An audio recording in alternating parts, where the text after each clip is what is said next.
రాష్ట్రంలోనే కాదు దేశంలో ఎక్కడ గంజాయి దొరికినా సరే దాని మూలాలు ఆంధ్రాలో దొరుకుతున్నాయి. మరి అలాగే చూస్తే కనుక గతంలో గుజరాత్లో ఒక పోర్ట్లో డ్రగ్స్ కంటైనర్ దొరికితే దాని మూలాలు విజయవాడ దొరికినాయి.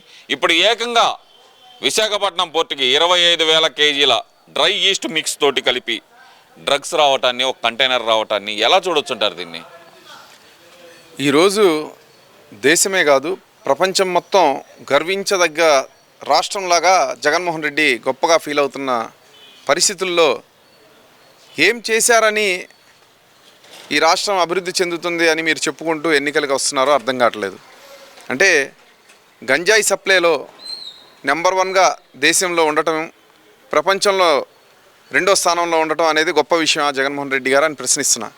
ఎందుకంటే గంజాయి డ్రగ్స్ వల్ల నాశనమైంది దేశ యువత భవిత్యం.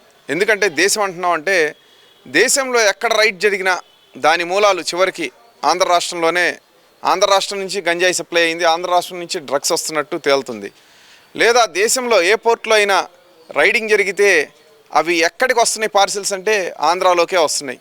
మరి గతంలో గుజరాత్లో రైడింగ్ జరిగినప్పుడు కానీ, బెంగళూరులో జరిగినప్పుడు కానీ విజయవాడ బేస్మెంట్గా ఆ ట్రాన్స్పోర్ట్కి రావడానికి సిద్ధమైనటువంటి వాటిని పట్టుకున్నారు.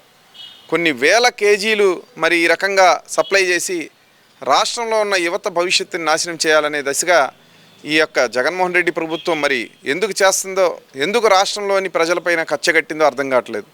అంటే కేవలం మీరు ఆదాయ వనరుగా చూసినట్టయితే మరి మీరు ప్రజల మనుషుల ప్రతి ఒక్కళ్ళ ధన మాన ప్రాణాలతో చెలగాటమాడుతున్నట్టే. ఎందుకంటే అన్ని క్రైమ్స్కి కారణం కేర్ ఆఫ్ అడ్రస్ మత్తు పదార్థాలే.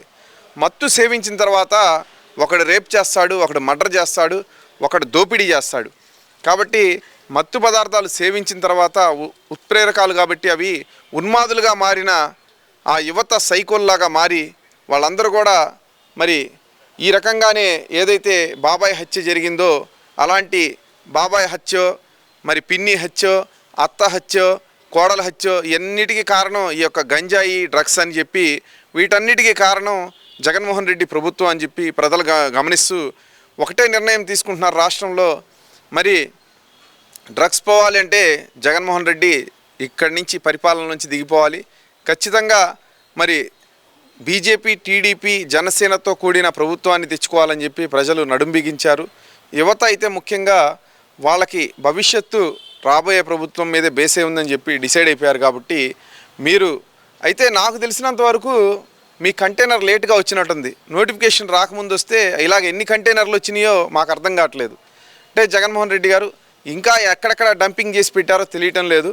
ఒకటైతే నిజమండి, రేపు కొత్త ప్రభుత్వం వచ్చిన తర్వాత ఈ డ్రగ్స్ వ్యాపారం ఎవరు చేశారు, ఎక్కడి నుంచి వచ్చినాయి, ఎవరు తెప్పించారు, దీనిలో వాటాలు ఎవరెవరికి ఉన్నాయో ఖచ్చితంగా వీళ్ళందరూ కూడా జైలు కటకటాలు లెక్క పెట్టాల్సిన అవసరం ఉందని చెప్పి ముఖ్యంగా ఒకటి చెప్తున్నాం. ఈ రాష్ట్రంలో మీరు పండిస్తున్నటువంటి గంజాయి సాగు ఏదైతే ఉందో మరి మీరు ప్రధాన పంటగా అంటే మేము వ్యాపారం చేస్తున్నాము, ఇంటర్నేషనల్గా వ్యాపారాలు చేస్తున్నాం అంటుంటే ఇదేనా మీరు చేస్తున్న వ్యాపారాలు? ఇవేనా మీరు చేస్తున్నటువంటి వ్యవసాయంలో అభివృద్ధి చెందడం అంటే? మరి ఆ రోజు తుఫాను వచ్చి అందరు నష్టపోతే వాళ్ళ గురించి పట్టించుకోలేదు. కానీ ఈరోజు గంజాయి సాగుకు మటుకు పుష్కలంగా సహాయ సహకారాలు అందిస్తూ ఇక్కడి నుంచి వేరే రాష్ట్రం వెళ్ళి వేరే రాష్ట్రంలో రైడింగ్లో దొరుకుతుందంటే ఈ రాష్ట్రంలో రైడింగ్ చేయలేదనేగా వాటి మీద అర్థం. అంటే ఈ రకంగా గంజాయి సాగుని కానీ డ్రగ్స్ని కానీ ఏవైనా సరే ఉత్ప్రేరకాలని మీరు ఈ రకంగా విచ్చలవిడిగా సమాజంలో మరి మార్కెటింగ్ చేస్తూ దాని మీద లాభం పొందడం అంటే మీరు ప్రజల ప్రాణాలతో చెలగాటమాడుతూ రక్తం కూడుతో సమానం అని చెప్పి నేను తెలియజేస్తున్నాను. ముఖ్యంగా చూస్తే కనుక సిబిఐ వాళ్ళు ఎంక్వైరీ రిపోర్ట్లో కూడా ఇక్కడ మాకు ఇంత లేట్ కావడానికి ప్రధానమైన కారణం ఇక్కడ అధికారులు ప్లస్ పోలీస్ అధికారులు వచ్చి చాలా లేట్ చేశారు మాకు అంటూ. ఎందువల్ల అంటారు? ఇక్కడ అసలు యాక్చువల్గా పోర్ట్ ఏరియాలోకి పోలీసులకు నో ఎంట్రీ ఉంటుంది. ఇక అక్కడ కస్టమ్స్ అధికారులు మాత్రమే ఉంటారు, అంటే సెంట్రల్ గవర్నమెంట్ కస్టమ్స్ అధికారులు మాత్రమే ఉంటారు. ఇక్కడ పోలీసు అధికారులు ఎందుకు హడావుడి చేయాల్సి వచ్చిందంటారు? ఒకటేనండి, మీకు చెప్తున్నాను కదా, ఏదైతే ఈ ప్రభుత్వం మరి ఎన్నికల నోటిఫికేషన్లోకి వెళ్ళిన తర్వాత ముఖ్యమంత్రికి పవర్స్ ఉండవు కాబట్టి ఆ కంటైనర్ దొరకడం జరిగింది. అదే అధికారంలో ఉన్న ఈ 5 ఏళ్లలో ఇలాంటి 25,000 కేజీలతో కూడిన ఎన్ని కంటైనర్లు వచ్చినాయో మనం లెక్క పెట్టుకోవాల్సిన అవసరం ఉంది. ఎందుకంటే ఖచ్చితంగా నాకు తెలిసి సంవత్సరానికి 3-4 కంటైనర్లు దించే ఉంటారు. దగ్గర దగ్గర లక్షల్లో ఈ యొక్క ఏదైతే ఉందో మత్తు పదార్థాలు లక్షల కిలోలు దించి ఉండొచ్చు ఆంధ్రాలో. ఖచ్చితంగా వాటన్నిటిని వెలికి తీయాల్సిన అవసరం సిబిఐకి ఉంది. నిష్పక్షపాతంగా వ్యవహరించాల్సిన పోలీస్ వ్యవస్థ కూడా ఏమో రేపొద్దున మళ్ళా ఈ యొక్క వ్యాపారం చేయడం ద్వారా వచ్చిన బ్లాక్ మనీతో జగన్మోహన్ రెడ్డి మళ్ళా గెలుస్తాడేమో అనే ఒక చిన్న డౌట్తో అతను ఈ ప్రభుత్వం నోటిఫికేషన్ రాకముందు ఎవరినైతే ట్రాన్స్ఫర్స్ పెట్టి అతనికి నచ్చిన అధికారులను తెచ్చుకున్నాడో వాళ్ళు ఉన్నారు కాబట్టి మరి ఎంతో కొంత జాప్యం చేసి ఆధారాలను చెరిపేసి ఏదైతే ఎవరి పేరు మీద ఉన్నాయో వాటన్నిటిని కూడా రూపమాపు చేయడానికి చాలా ప్రయత్నం చేశారండి. కానీ అక్కడ కేంద్రం నిఘా వ్యవస్థ ఇవన్నీ కూడా మరి చాలా ఏదైతే సీరియస్గా తీసుకొని చేసిన దర్యాప్తులో ఇవన్నీ తేలినాయి కాబట్టి దొరికిపోయింది ఆ కంటైనర్. అలా దొరకని కంటైనర్లు చాలా ఉన్నాయి కాబట్టి ఒకటైతే చెప్తున్నాం, రాష్ట్ర పోలీసు వారు కూడా మీరు గమనించండి. మీరు నిష్పక్షపాతంగా వ్యవహరిస్తే రేపొద్దున అందులో నాశనమయ్యే వాళ్ళలో మీ బిడ్డలు కూడా ఉండొచ్చు. కాబట్టి రాష్ట్ర యువత రాష్ట్ర భవిష్యత్తు అండి. ఎందుకంటే చదువుకునే పిల్లలు మొత్తం ఎక్కడ చూసినా కాలేజీ క్యాంపస్ల దగ్గర నుంచి ఈరోజు చూసుకుంటే స్కూళ్ళ దగ్గర దొరికే చాక్లెట్లలో కూడా గంజాయి మత్తుని ఎడిక్షన్గా చేసి చిన్నప్పటి నుంచే వాళ్ళకి అలవాటు చేస్తున్నారంటే ఈ ఉగ్గుపాలలో కూడా కలిపే రకాలుగా తయారయ్యారు. ఎందుకంటే కేవలం ఈ మత్తు పదార్థాల్లో మత్తులో జోగుతుంటేనే కొన్ని రకాల వ్యాపారాల్లో ఇన్కమ్ ఎక్కువ ఉంటుందండి.